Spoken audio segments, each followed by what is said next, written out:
ఆహా, ఎంత మంచి చౌక బేరము.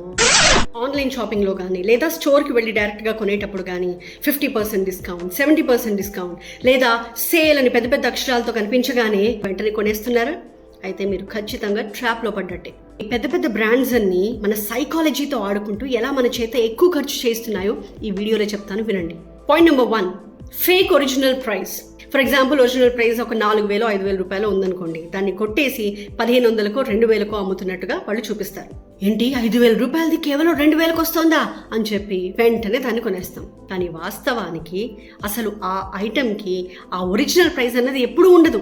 కేవలం తక్కువ ధరకి మనకు అమ్ముతున్నట్టుగా చూపించడానికి అక్కడ ఒక ఫేక్ ఒరిజినల్ ప్రైస్ ని క్రియేట్ చేసి దాన్ని కొట్టేసి కింద వాళ్ళు ఎంత అమ్మాలనుకున్నారో అదే ప్రైస్ ని సేల్ ప్రైస్ కింద రాసి చూపిస్తారు. Point number 2, red colour effect. మీరు గమనిస్తే మీరు సేల్ బోర్డులు కానీ లేదా డిస్కౌంట్ ట్యాగ్లు ఇవన్నీ కూడా రెడ్ కలర్లో కనిపిస్తూ ఉంటాయి బ్రైట్గా.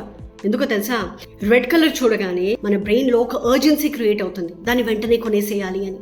బ్రెయిన్ని లాజికల్గా ఆలోచించనివ్వకుండా చేసి దాన్ని కొనేలా చేస్తారు. Point number 3, dynamic pricing. మీరు నమ్మినా నమ్మకపోయినా చాలా యాప్స్ మీ ఫోన్ బ్యాటరీ పర్సంటేజ్ని అలాగే మీరు వాడుతున్న ఫోన్ మోడల్ని కూడా ట్రాక్ చేస్తాయి. మీ ఫోన్ బ్యాటరీ లోగా ఉన్నప్పుడు లేదా మీరు బ్రాండెడ్ ఐఫోన్ లాంటివి వాడుతున్నప్పుడు మీకు కాస్త ఎక్కువ ధర చూపిస్తాయి ఆల్గోరిథమ్స్. మీ ఫోన్ స్విచ్ ఆఫ్ అయిపోతుందన్న కంగారులో ఎంత రేటు ఉన్నా పెద్దగా ఆలోచించకుండా దాన్ని కొనేస్తారు. అంతేకాదు, బ్రాండెడ్ ఫోన్స్ వాడేవాళ్ళు ఎంత రేటుకైనా బుక్ చేసేసుకుంటారు అని వాళ్ళ నమ్మకం. Point number 4, drip pricing.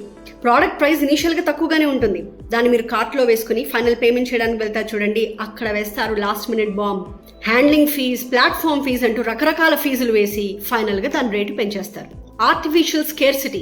చాలాసార్లు మనం ఏదైనా ప్రోడక్ట్ కొనాలనుకున్నప్పుడు స్క్రీన్ మీద ఆఫర్ క్లోజెస్ ఇన్ 1 day అంటూ ఒక టైమర్ రన్ అవుతూ ఉంటుంది, లేదా ఆ ప్రోడక్ట్ కేవలం 1 item లెఫ్ట్ ఇన్ స్టాక్ అని చెప్పి చూపిస్తూ ఉంటుంది. అది చూసిన వెంటనే మనకు ఒక ఫోమో వస్తుంది, అంటే ఫియర్ ఆఫ్ మిస్సింగ్ అవుట్. ఇది ఇప్పుడు కొనకపోతే తర్వాత మనకి దక్కదేమో అనే ఒక భయం.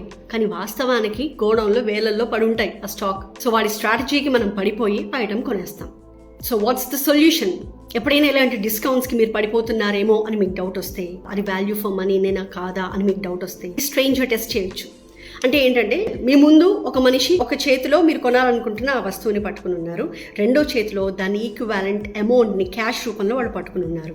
ఆ రెండు చూపించి ఏది కావాలి పిక్ చేసుకోమని వాళ్ళు అడిగినప్పుడు క్యాషే మీకు ఎక్కువ వాల్యుబుల్గా అనిపించింది అంటే this item is not worth it అని అర్థం. ఇమీడియట్గా దాన్ని డ్రాప్ చేసేయండి. అంటే ఆ వస్తువు మనకి నిజంగా అవసరం లేదు, కేవలం ఆ డిస్కౌంట్ చూసి మనం టెంప్ట్ అయ్యామని అర్థం. సో ఇలాంటి ఎక్స్పీరియన్సెస్ మన అందరికీ జరుగుతూనే ఉంటాయి. ఆ స్ట్రాటజీని మీరు బ్రేక్ చేసి ఆ ట్రాప్లో పడకుండా ఉన్న సంఘటన గురించి కామెంట్లో చెప్పండి.